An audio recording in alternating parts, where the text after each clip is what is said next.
राधे राधे आप सभी को। हम गणेश सिंह ठाकुर। सबसे पहले मेरा यूट्यूब चैनल सब्सक्राइब कर लें आप सभी, जो गणेश सिंह ठाकुर, जिसे साथ ही बेल आइकन भी दबा दें। क्या जुर्म थी उनकी, क्या जुर्म थी कि एक वो भगवाधारी थे? क्या जुर्म थी उनकी? क्या वो एक संत थे, सनातनी संत थे? क्या जुर्म थी उनकी कि वो एक कल्याण की भावना मन में रखे हुए थे? यही जुर्म थी उनकी। इतनी निर्ममता से उनकी हत्या की गई, देख के रोंगटे खड़े हो जाते हैं लोगों को। इतनी निर्ममता से आज भारत देश में साधु संत सुरक्षित नहीं है। अगर हिंदू सुरक्षित नहीं, अगर सनातनी सुरक्षित नहीं, तो कौन सुरक्षित हो सकता है? आप कहां सुरक्षित रह सकते हैं? सोचिए। आपके पास कोई देश नहीं है, सिर्फ एक देश है जो भारत है। अगर वो भी देश आपसे छीन लिया गया तो सर छुपाने के लिए आपके पास जगह नहीं होगी। कब तक, कब तक हम सहते रहेंगे?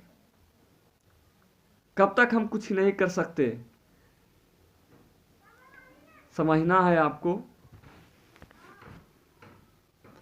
संतों का कुछ भी बिगड़ने वाला नहीं, क्योंकि संतों का जीवन, जब आपके जीवन समाप्त होते हैं ना, जहां से आपकी जिंदगी समाप्त होती है, वहां से वो जीना शुरू करते हैं। तो उनकी जिंदगी, इनकी मौत नहीं, उनके लिए तो महोत्सव हुआ करती है। सोचना आपको है, क्योंकि वे सनातन धर्म, इतिहास गवाह है कि जब जब साधु संतों पर आक्रमण हुआ है, जब साधु संतों पर षड्यंत्र हुआ है, तो वो एक धर्म, एक समुदाय को लेकर हुआ है, ना कि संतों के लिए। ये मत सोचिए कि ये सिर्फ संतों के लिए है, साधु संतों के लिए। सनातन धर्म पे पराक्रमण, आक्रमण है। सोचना है आपको, हमें। जब परशुराम जी ने अपने पिता से कहा, पिताजी हम उन दुष्टों राजाओं को हम सजा देना चाहते हैं, उनका हम विनाश चाहते हैं, पिताजी ने रोका। बेटा, मेरा धर्म ऐसा नहीं कहता, अहिंसा परमो धर्म। परशुराम जी ने कहा कि यह हिंसा नहीं पिताजी, ये कायरता है। हम ये कई बर्दाश्त नहीं कर सकते हैं कायरता। अरे बात का आभास हुआ जमदग्नि ऋषि को, लेकिन तब तक सर पानी से ऊपर जा चुका था। उनकी मौत उन्हीं दुष्ट राजाओं के लिए चलते हुआ। हमें भूलना नहीं चाहिए, अगर हमारे हाथ में एक शास्त्र है तो दूसरे हाथ में शस्त्र भी होनी चाहिए। आज हमारे देश से कॉन्वेंट स्कूल मिटा दिए गए हैं भारत देश में।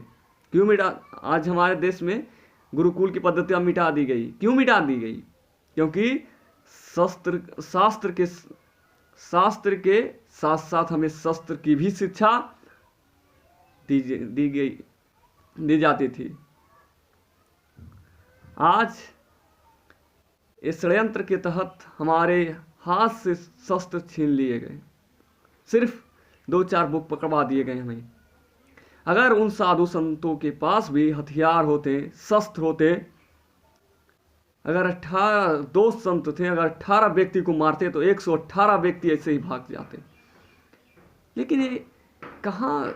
हमारे तो देवी देवता भी शस्त्र रखते हैं, चाहे वो विष्णु हो, शिव हो, कोई भी हो, ब्रह्मा हो, गणेश हो, सभी देवी देवता रखते हैं।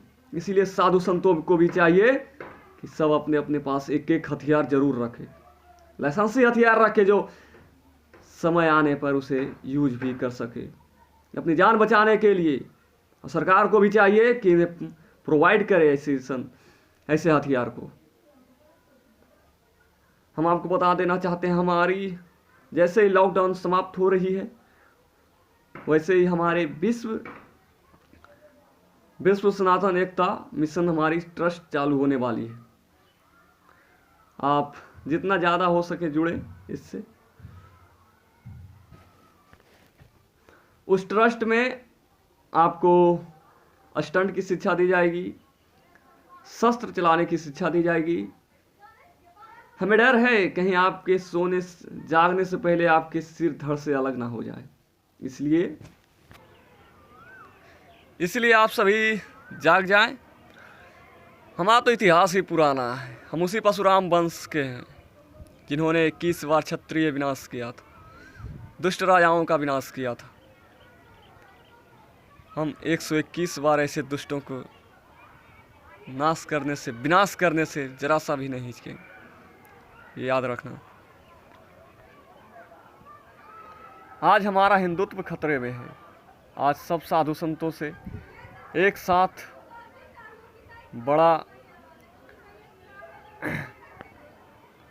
कुछ बड़ा कदम उठाने की ज़रूरत है। हमारे साधु संतों को एक साथ साधु संत सब मिल जाएं और एक बहुत बड़ा कदम उठाएं हिंदुत्व के लेकर। राधे राधे आप सभी को, हम फिर मिलेंगे।